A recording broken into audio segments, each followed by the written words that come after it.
नमस्कार प्रिय मित्रों, आप सबका स्वागत है ज्योतिष से संबंधित एक और वीडियो में। दोस्तों, हमेशा ही की तरह ज्योतिष से संबंधित तथ्य इस चैनल पर मैं लेकर के समय समय पर प्रस्तुत होते रहता हूं। आज की इस वीडियो में मैं आपके लिए लेकर के आया हूं कि तत्व यानी ज्योतिष में आपने सुना होगा तत्व जो होता है, एलिमेंट, जो सभी चीजों का मूल होता है, उसका क्या रहस्य है, उसकी क्या थ्योरी है, उसको किस तरह से जन्म कुंडली में देखना चाहिए या प्रेडिक्शन में आपको यूज करना चाहिए। तो दोस्तों, यत पिंडे तत् ब्रह्मांडे, इसका मतलब होता है कि जैसा पिंड में है यानी शरीर, पिंड यानी शरीर, और वैसा ही ब्रह्मांड में है। इसका क्या तात्पर्य हुआ? इसका तात्पर्य यह हुआ कि जो चीज विद्यमान आपके ब्रह्मांड में है वो सारी ही चीजें विद्यमान आपके शरीर में भी है। पंच तत्व विद्यमान होते हैं, अग्नि, पृथ्वी, वायु, आकाश और जल। उन्हीं के पंच तत्वों में से चार तत्व यहां पर होते हैं, बल्कि वो पांच तत्व ही होते हैं, क्योंकि वायु और आकाश जो होते हैं वो वायु तत्व ही होता है। और उस प्रकार से अग्नि, पृथ्वी, वायु और जल, ये चार तत्व जो होते हैं वो जन्म कुंडली देखने में, और कहें तो जो 12 राशियां होती हैं उनमें विभाजित होते हैं। एक तत्व की 3 राशियां होती हैं, और जब 12 राशियां होती है तो 12 राशियों को रिप्रेजेंट करने वाले यानी उनके जो स्वामी ग्रह होते हैं वो उनके प्रतिनिधित्व बन जाते हैं, यानी वो एलिमेंट्स के वो कहीं ना कहीं प्रतिनिधित्व जो है वो बन जाते हैं। इसलिए जब मानव जीवन पर ग्रहों का प्रभाव होता है, और ये साइंटिफिक थ्योरी है कि मानव जीवन पर ग्रहों का प्रभाव होता है, तो इसका मतलब उनकी एनर्जीज जो होती हैं, जिनको हम दूसरे रूप में साइकोलॉजीज भी कहते हैं या टेंडेंसीज भी कहते हैं उसको, यानी उनका प्रभाव सीधा सीधा मानव जीवन पर होता है। इसको आप इस प्रकार समझिए कि मान लीजिए कि 12 राशियों में 3 राशियां अग्नि तत्व की होती हैं, मेष राशि, सिंह राशि और आपकी धनु राशि। अगर किसी व्यक्ति की जन्म कुंडली में एक भी ग्रह अग्नि तत्व की राशि में ना बैठा हो, यानी कि मेष में कोई ना हो और सिंह में ना हो और धनु राशि में कोई भी ग्रह ना हो, बाकी सारे ग्रह जो है बाकी की तत्व या बाकी की राशियों में चले गए, तो इसका मतलब यह है कि उस व्यक्ति के अंदर अग्नि तत्व की कमी है, उसके अंदर ऊर्जा की कमी होगी और वो व्यक्ति एक्शन ओरिएंटेड नहीं होगा। अब इसका यत पिंडे तत् ब्रह्मांड से क्या संबंध है? तो इसका संबंध यह है कि मान लीजिए कि अगर कुछ दिनों के लिए, कभी 7 से 8 दिन के लिए आपको बिल्कुल भी किसी भी रूप में सूर्य जो है वो दिखाई ना दे, और उसकी आप ये देख सकते हैं कि कहीं ना कहीं आपको ऊर्जा जो है सूर्य की, वो जो धूप होती है वो आपको दिखाई ना दे और वो आपके शरीर पर ना पड़े, यानी उसका प्रभाव अगर आपको ना पड़े 8 से 10 दिन, तो आप सोच सकते हैं कि उसका जो नुकसान होता है वो आपको कितना हो सकता है। या उन चीजों की, यानी सूर्य की जो ऊर्जा होती है उसकी कमी आपको, उस तत्व की, उस ऊर्जा की जो कमी है वो आपको कितनी खलने लगती है, यानी उसकी कितनी इंपॉर्टेंस आपको वो लगने लगती है उस 7 से 8 दिनों में। यानी आपको ये लगता है कि कहीं ना कहीं से सूर्य भगवान निकले और वो ऊर्जा आपको दे, यानी कि धूप आपको मिले। तो आप इसको ठीक ये समझिए कि अगर किसी तत्व की कमी है किसी व्यक्ति में, कैसे हो सकती है कि उसके ग्रह उस तत्व में कोई भी ना बैठा हो, यानी जितने भी ग्रह हैं हमारे उनमें से कोई भी एक ग्रह उसमें ना बैठा, वो खाली पड़ा हो, वो तत्व यानी वो राशियां तीनों खाली पड़ी हो, तो आप ये समझिए कि उस तत्व की जो है उस व्यक्ति में कमी पाई जाएगी। और मैंने पहले भी इस पर एक वीडियो बनाई थी, हमेशा कहा करता हूं कि तत्व जो होता है वो मूल होता है। मूल यानी कि रूट यानी कि जड़। किसी भी चीज की जो उत्पत्ति होती है वो तत्व से ही होती है। और इसी को अगर आपने, जब आप ज्योतिष में रुचि रखते तो आपने देखा होगा कि जब हम बात करते हैं कि आपका जो लगन है वो कौन सा है, कन्या है, धनु है या सिंह है या मेष है या तुला है, तो आप इसे क्या समझने की कोशिश करते हैं? आप ये समझने की कोशिश करते हैं कि ये जो व्यक्ति है उसका जो एक्स, कोई भी एक जो लगन है, इसका मतलब यह है कि उस व्यक्ति में उस तरह की जो तत्व है उसकी प्रधानता है। क्यों? क्योंकि लगन, जैसा कि मैंने पहले भी कई बार बताया, फर्स्ट हाउस जो है सबसे इंपॉर्टेंट हाउस होता है आपके कैरेक्टर, आपके व्यक्तित्व को, आपकी पर्सनैलिटी, आपकी जो शरीर है, आपका जो अपीयरेंस है उसको प्रदर्शित करने के लिए। आप अपने आप को, यानी व्यक्ति जो होता है वो अपने आप को किस तरह इंपोज करता है दूसरों को, किस तरह से अपने आप को प्रदर्शित करता है, किस तरह से अपने आप को रिप्रेजेंट करता है दूसरों को, ये फर्स्ट हाउस होता है। और फर्स्ट हाउस में जो आपकी राशि होती है, उस राशि का जो स्वभाव होता है, स्वभाव कैसे होता है, तो वो जो तत्व होता है, तो तत्व जो होता है वो मूल होता है, यानी कि उसकी वजह से ही आप रिएक्ट करते हैं। अगर अग्नि तत्व की राशि है तो बहुत एक्शन ओरिएंटेड होगा, बहुत ही इंपल्सिव तरीके से रिएक्ट करेगा, अग्रेसिवनेस से करेगा, मतलब सोचेगा और तुरंत उसको एक्शन में लेने की कोशिश वो करेगा। वहीं अगर पृथ्वी तत्व की है तो प्रैक्टिकल अप्रोच ज्यादा होगी, पहले बहुत कई बार सोचेगा, कई एंगल से उसको सोचेगा और अपने आप को तब वो रिप्रेजेंट करेगा। ये आपके रिप्रेजेंटेशन की है, क्योंकि मैं लगन की बात कर रहा हूं, बहुत ध्यान से समझिएगा। अब अगर मैं यही चंद्रमा को देखूं कि चंद्रमा किस राशि में बैठा, उस राशि का एलिमेंट क्या है, उसका तत्व क्या है, तो यहां पर फिर आपकी साइकोलॉजीज की बात आ जाएगी। देखिए, दो चीज होती है, बहुत से लोग इस चीज में कंफ्यूज रहते हैं, उनका हर व्यक्ति का एक क्वेश्चन रहता है ज्योतिष के अंदर कि आपको आपका ट्रांजिट, जो आपका ट्रांजिट होता है, उसको लगन से देखना चाहिए या फिर उसको आपको चंद्र कुंडली से देखना चाहिए। ये क्वेश्चन तो बहुत ही कठिन है, अगर देखा जाए तो बहुत ही कठिन क्वेश्चन है, लेकिन मैं आपको वादे के साथ कहता हूं, दावे के साथ कहता हूं कि इसका आंसर बहुत ही सरल है। शायद आपने वो चीज खोजने की कभी कोशिश नहीं करी होगी। देखिए, लगन जो होता है वो आपका बाहरी वातावरण होता है, और जो आपका चंद्र लगन होता है ना, वो आपका अंदर का वातावरण होता है। यानी व्यक्ति दो तरह से रिप्रेजेंट करता है अपने आप को, एक तो बाहरी तरफ से, एक अंदर की तरफ से। कई बार आपने देखा होगा कि कई बार व्यक्ति जो होते हैं वो परेशानी में होते हैं, लेकिन उसके बाद ही वो खुश रह करके दूसरों को प्रेजेंट करते हैं। इससे क्या पता चलता है, यानी अंदर तो कुछ है लेकिन बाहर फिर भी वो रिप्रेजेंट कर रहे हैं, यानी दो अलग अलग चीजें होती है। तो इसी प्रकार से लगन जो होता है उसका प्रभाव आपके जीवन में वो बाहरी रूप में पड़ता है, वो बाहरी रूप में उसका प्रभाव पड़ता है, यानी आपकी जो वातावरण है, बाहर का जो वातावरण है उसके ऊपर पड़ता है। लेकिन चंद्र लगन जो होती है उसका प्रभाव मानव के अंदर पड़ता है, यानी उसकी साइकोलॉजी पर पड़ता है, उसके सोच विचार पर पड़ता है, उन सारी चीजों पर उसका प्रभाव पड़ता है। तो अब आप खुद ही ये सोच लीजिए कि कोई जब ट्रांजिट होता है, जब कोई गोचर होता है, तो उसको किस तरह से आपको देखना चाहिए।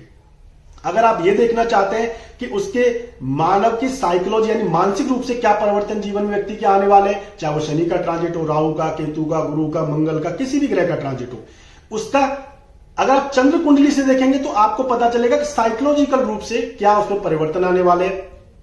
और अगर बाहरी रूप से देखें कि यानी आपके समाज में आपके बाहरी रूप से आपको क्या फर्क पड़ने वाला है, नौकरी पर, व्यवसाय पर, आपके वैल्यूज पर, ठीक है ना, आपकी इन सारी चीजों पर आपका क्या प्रभाव आपके जीवन में पड़ने वाला है, यानी ये चीज अगर आपको देखनी है तो आपको फिर लगन कुंडली से आपको देखना चाहिए। तो यहां पर मैं फिर से अपने उसी पीछे वाले मुद्दे पे आ जाता हूं कि बात तत्व की हो रही थी। ये मैंने एक उदाहरण से आपको समझाया कि तत्व कैसे काम करता है। तो दोस्तों, तत्व जो होता है वो मूल होता है, और एलिमेंट का जो, जैसे मैंने अभी आपको बताया कि जो तत्व है उससे यह पता चलता है कि व्यक्ति किस तरह से इंपोज करता है, किस तरह की साइकोलॉजी उस व्यक्ति में होती है।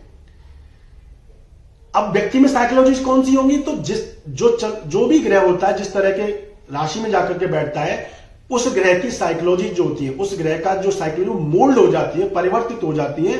वो जो राशि में बैठा है उस राशि की भी अपनी ट्रेड्स होती है, उसमें वो परिवर्तित हो जाती है। जैसे चंद्रमा एक ग्रह है, उसकी अपनी साइकोलॉजी है, वो सेंसिटिव प्लैनेट है, हाई वोलेटाइल प्लैनेट है, वो मन का ग्रह, सबकॉन्शियस का ग्रह है, वो सिक्योरिटीज, इनसिक्योरिटीज, इन सब का वो प्लैनेट है।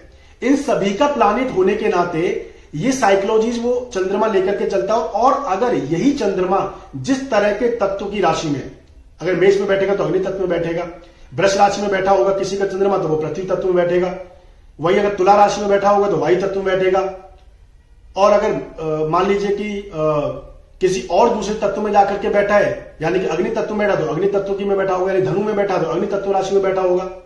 तो आपने ये देखा कि चंद्रमा जिसका स्वभाव क्या है, जिसकी साइकोलॉजीज क्या है, जिसका मनोवृत्ति क्या है, एक ग्रह होने के नाते उसका अगर वो अग्नि तत्व में चला जाता है तो उसका मतलब क्या हुआ कि आपका जो मन है, आप व्यक्ति का जो मन है, जो अंतर मन है, वो बहुत ही ज्यादा एक्शन ओरिएंटेड रहने वाला है। क्यों?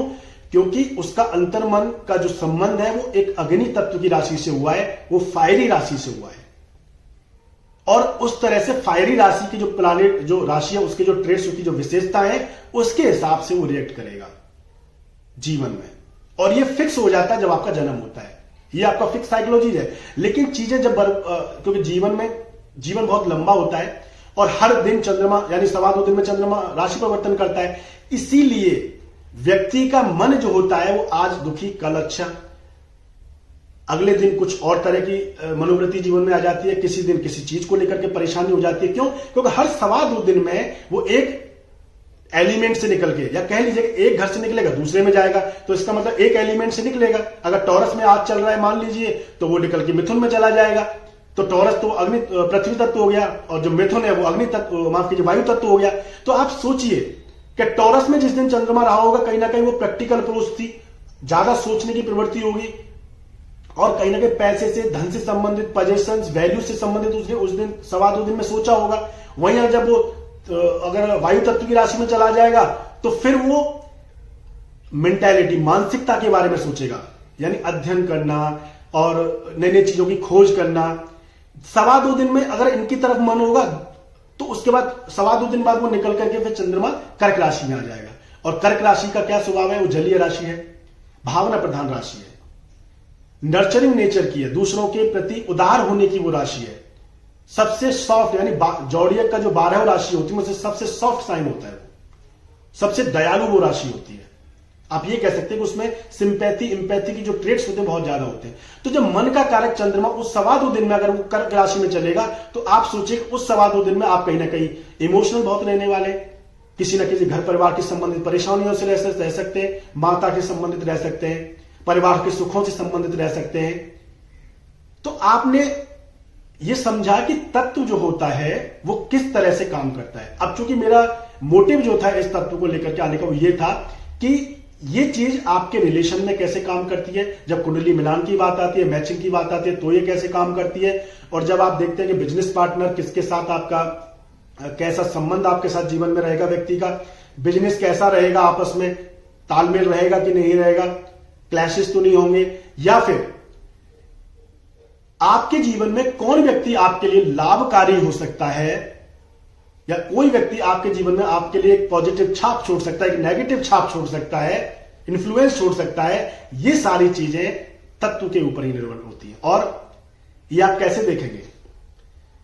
वैसे वीडियो थोड़ा लंबा हो जाएगा, बट मैं इसको लेकर के चलना चाहता हूं।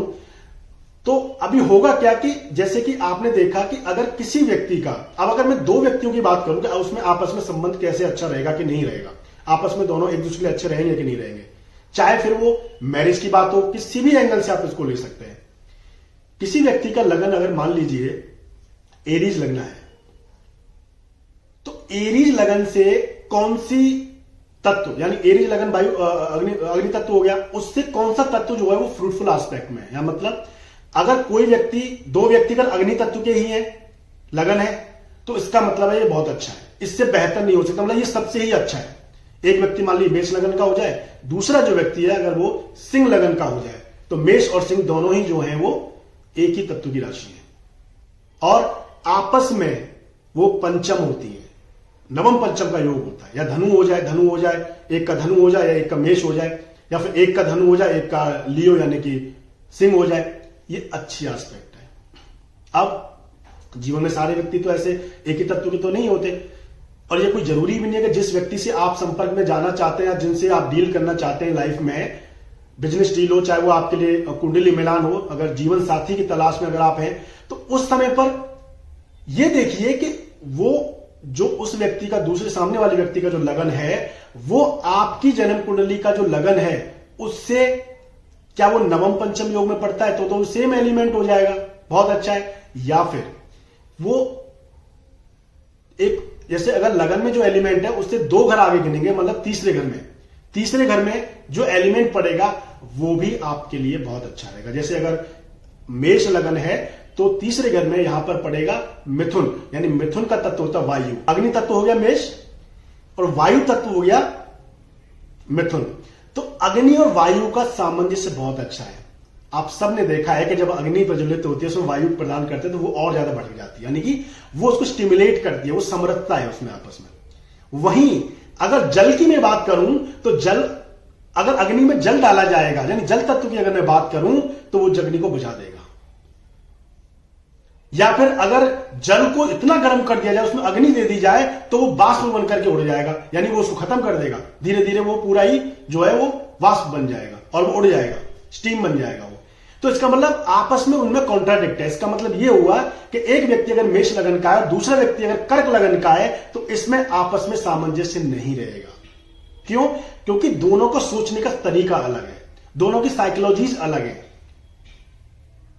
एक उग्र स्वभाव का है तो दूसरा सौम्य स्वभाव का है, बहुत ही पोलाइट नेचर का है। तो एक दूसरे के साथ संबंध अच्छा नहीं रहेगा। हां, अग्नि वाला व्यक्ति है, उसमें गुस्सा, इंपल्सिवनेस है, अग्रेसिवनेस है, एक्शनेबल है, ऐसा ही व्यक्ति सामने वाला उसको मिल जाता है तो उसका बहुत अच्छा साइकोलॉजी मैच होगा। उसको लगेगा ये तो मेरे ही जैसा है। और हर व्यक्ति की आजकल जीवन में हर व्यक्ति ये चाहता है कि उसको जो जिस तरह का व्यक्ति है ना वो उसी तरह के व्यक्ति उसको जीवन में मिले, तभी तो वो आकर्षित होता है दूसरों के प्रति। यही सेम चीजें आपके एलिमेंट्स में काम करती हैं। अगर वायु तत्व है और अगर वायु अगर देखें तो वायु में अगर अग्नि का बात करा जाए तब भी वो स्टिमुलेट करता है। और यहीं अगर पृथ्वी तत्व की और जल तत्व की देखिए आप कि अगर जल तत्व की लगन है, मानी कर्क लगन है, कर्क लगन अगर होगी तो तीसरे घर में कौन सा पड़ेगा?